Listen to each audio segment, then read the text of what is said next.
Sa number 2, negosyante sa nag-viral nga video nga nagpaninggit sa gwardya sa isa ka subdivision ang nakabaton sang pagpamahog sa kabuhi. May report si Nico Delfin. Paong mo to gani, konvoy mo ko!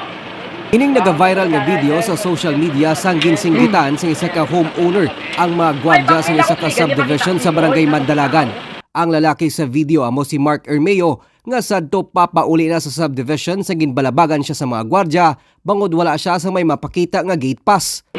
Pakita ko sa imo papel, pakaong ko sa imo ha. Paong ko to sa balay, ulat ka. Ligad pa gani, ligad. Kanan gani kay Gabriel, sel ko gani, kay Chitik na personal.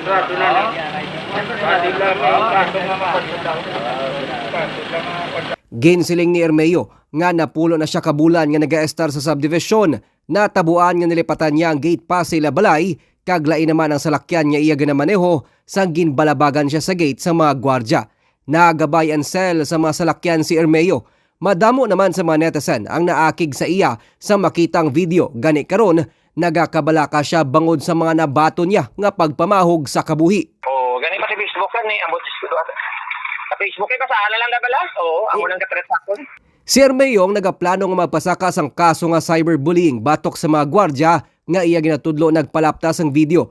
Nagreklamo naman ang Homeowners Association batok sa iya kag silang natalana nga mag-aatubangay sa barangay sa Oktubre 27. Ginareklamo siya bangod ginapark niya ang mga ginabaligya niya nga mga salakyan sa sulod sang subdivision. Nico Delfin para sa DigiCast Negros.